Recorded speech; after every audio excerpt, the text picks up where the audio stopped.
Hello guys, তা আমি welcome my mini blog. তা আজকে আমি একটা ব্লগ নিয়ে এসেছি আপনাদের সাথে শেয়ার করবো বলে, প্রতিদিনের মতোই। তা আজকে আমার মেন টপিকটা হচ্ছে যে পুরুষ জাতিকে একদম বিশ্বাস করা যায় না, এটাই হচ্ছে আমার মেন টপিক। তা সেটার জন্য বলতে চাইছি যে বাংলাদেশেরই একটা ঘটনা, যেখানে একজন অ্যাক্টর, যার নাম আমি এখন নেব না, আপনারা সবাই জানেন এই ঘটনাটা সব জায়গায় ছড়িয়েছে, যে একজন অ্যাক্টর তার ওয়াইফকে ঠকিয়েছে, সেই জিনিসটা সহ্য না করতে পেরে তার ওয়াইফ সুইসাইড করে। তো এইটা থেকে এইটাই প্রমাণ হয় যে এদের মতো মানুষরাও যদি নিজেদের ওয়াইফদের ঠকাতে পারে, তাহলে আমরা তো সাধারণ মানুষ, আমরা কি করে আশা রাখবো বলুন তো যে আমাদের লাইফ পার্টনাররা আমাদের সাথে লয়াল থাকবে? একেবারেই থাকবে না। তার জন্যই আমি আপনাদের সাথে এই ব্লগটা শেয়ার করা, যে মেয়েরা, আপনি বিশেষ করে মেয়েদেরকে বলছি, আমি নিজেও একটা মেয়ে, বিশেষ করে আমি এটাই বলতে চাইছি যে প্লিজ পুরুষদেরকে না একদম বিশ্বাস করবেন না, অতিরিক্ত বিশ্বাস একেবারেই করবেন না, কারণ ওরা বিশ্বাস পাওয়ার যোগ্য নয়।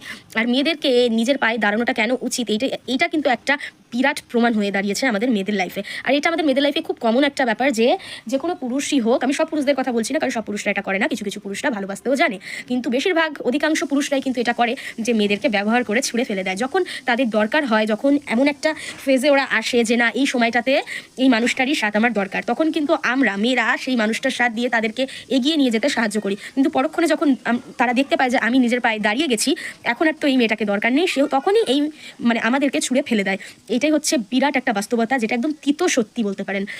তাই মেয়েদেরকে আমি বলছি যে নিজের পায়ে দাঁড়ান, পুরুষদেরকে বিশ্বাস কম করুন, কারণ পুরুষ জাতিদের বিশ্বাস করা যায় না, আমি আবারও বলছি, কারণ তারা ব্যবহার করবে এবং ফেলে দেবে। এইটাই আমাদের মেয়েদের লাইফের বিরাট বড় একটা বাস্তবতা, এইটা মেনেই কিন্তু আমাদের লাইফে চলতে হয়। তাই আমাদের ভিডিও আপনার কেমন লাগে সেটা কিন্তু অবশ্যই জানাতে ভুলবেন না, আর এরকম আরও নিত্য নতুন ভিডিও পেতে আমাদেরকে অবশ্যই সাপোর্ট করুন।